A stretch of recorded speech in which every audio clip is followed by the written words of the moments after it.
Okay na. Okay, sasalita mo na ako, sir. Okay, nandito po kami ngayon sa bahay ng kapitbahay namin. And masakit ang likod ni nanay dahil meron siyang hindi pantay na paa.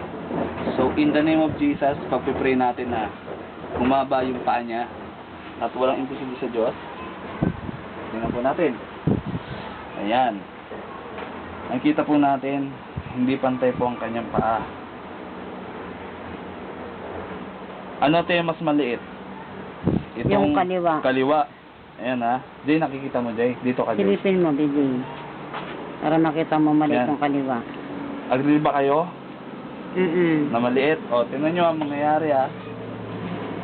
Uutusan natin yung kanyang kaliwang paa na humaba sa pangalan ng Jesus. Okay? So Father, in the name of Jesus, thank you for your love. So left leg, I command you now, grow in Jesus' name. Grow in Jesus. Yan na. Mami, nararamdaman mo? In Jesus' name, grow more. More. Grow. Straight. Straight. Come out in Jesus' name.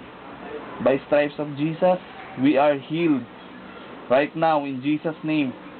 Thank you, Lord. Oh, naramdaman mo, Mami, no?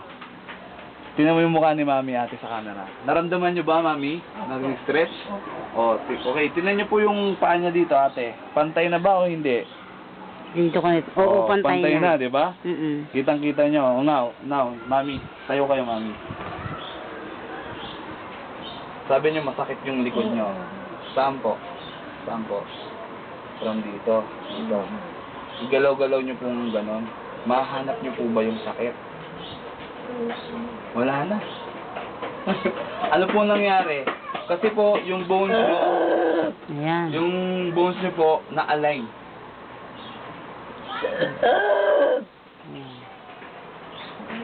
Nawala na.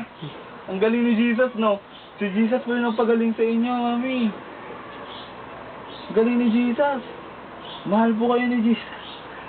Instant po, gumaling siya. Nakita po natin yung demonstration ng power ni God sa kanya. Mami, magaling na kayo. Mami, subukan nyo nga po to. Yan. Oh, hallelujah. Nakaka-bend. Hanapin nyo, Mami. Check nyo. Diba? Ang galing ni Jesus. So, sige po, upo na po kayo. Back pain, healed. Thank you.